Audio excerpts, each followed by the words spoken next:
पूछ रहे हैं, दिल्ली दंगे के आरोपी शर्जील और उमर को युवा नेता और राष्ट्र प्रेमी बताने वाले हामिद अंसारी क्या इनके लिए चिकन नेक को अलग करने की बात कहने वाले राष्ट्र प्रेमी हो सकते हैं? ये कौन सी सोच है? क्या इसीलिए महमूद गजनवी को आज हिंदुस्तानी बताया जा रहा है?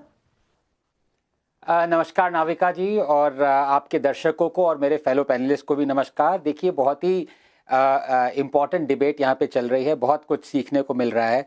मैं तो यही कहना चाहूँगा एक दो मिनट में कि जो मुख्तार अंसारी जी ने जो कहा है, जो उनका वक्तव्य आया है मुख्तार अंसारी जी का, ये एक तरह से ये एक चीज़ दर्शाता है।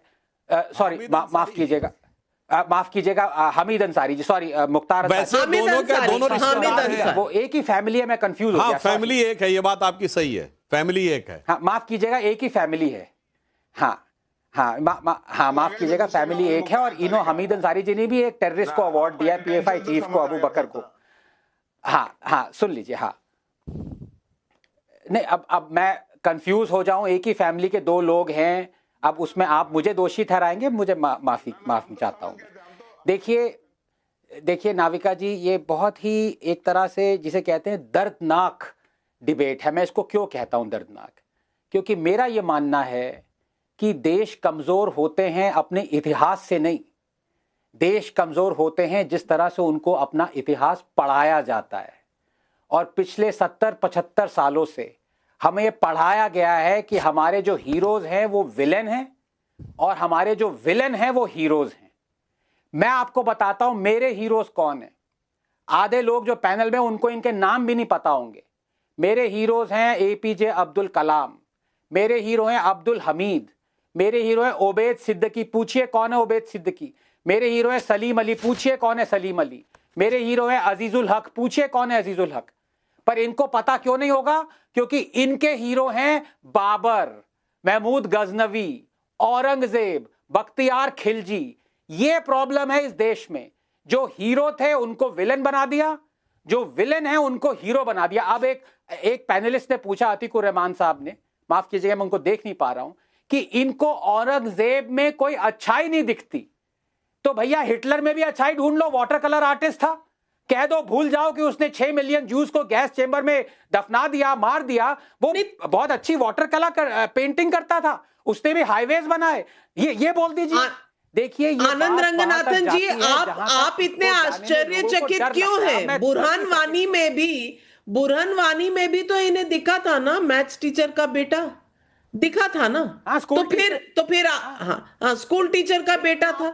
मैं अब एक अपनी बात खत्म करना चाहूंगा कि अगर हिस्टोरिकल फैक्ट पे आप जाएं, अगर आप माने कि अफगानिस्तान ऑल्सो हिंदू कुश से इंडिया का एरिया था, इंडिया को वैसे तो ये मानते हैं नहीं, कहते 1947 में इंडिया बना, विष्णु पुराण को इनको देखना नहीं है। तो ये जरूरी नहीं है कि वो आदमी ने गजनी में पैदा हुआ था। ये जरूरी है क्या वो अपने आप को हिंदुस्तानी मानता था? नहीं। आप महमूद गजनवी को छोड़िए जो कि टर्किश डिसेंट अपने आप को मानता था। एक भी मुगल, बाबर से लेकर बहादुर शाह जफर तक, एक भी मुगल ने अपने आप को हिंदुस्तानी नहीं माना है, टिमुरिड माना है। यह माना है कि मेरी लिनियज टर्क से जाती है। वो अपने आप को खुद हिंदुस्तानी नहीं मानते थे। और यहां के मुसलमान ताकि इलीगल इन्वेडर्स को हिंदुस्तानी बना दे, उनको हिंदुस्तानी बना दिया। ये सोच लेजिटिमेसी देने के लिए, लेजिटिमेसी देने के लिए क्या इतनी दूर तक जाना जरूरी है? फराज किदवाई, जवाब दीजिए ना।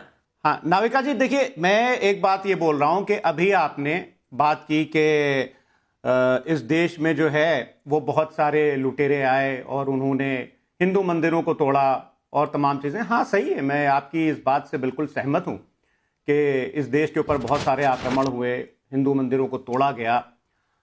लेकिन क्या ये गलत है नाविका जी? अब आप फिर कहेंगे कि मुझे दवा लेनी पड़ेगी, तो प्लीज अब ये ना बोलिएगा कि कश्मीर के राजा हर्ष इंडिया की हिस्ट्री में इकलौते ऐसे राजा थे जिन्होंने मंदिरों की मूर्तियों को तोड़ने के लिए एक स्पेशल पद बनवाया था, मतलब पोस्ट जिसको आप बोल सकते हैं, और उसका नाम था धर्म स्थापन, उस पद का नाम था।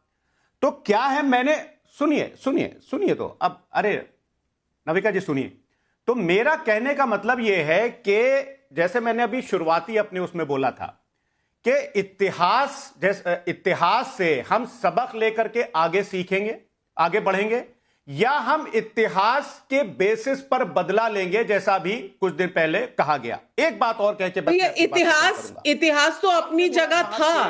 ये हामिद अंसारी साहब को क्या सूझी कि उन्होंने इतिहास की एक ऐसी दुखती रग छेड़ दी जो इतिहास के पन्नों में भी नहीं है।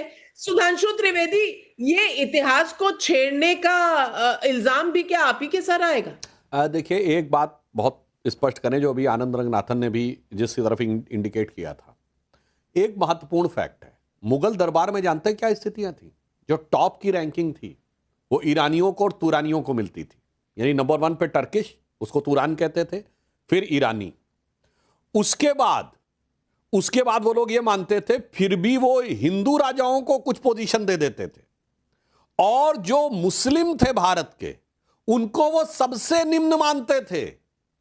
इसीलिए मैं अपने विद्वान जो विरोध में बैठे उनसे पूछना चाहता हूं, मुगलों के काल में मनसबदारी होती थी और हाईएस्ट रैंक मनसबदारी होती थी 40,000।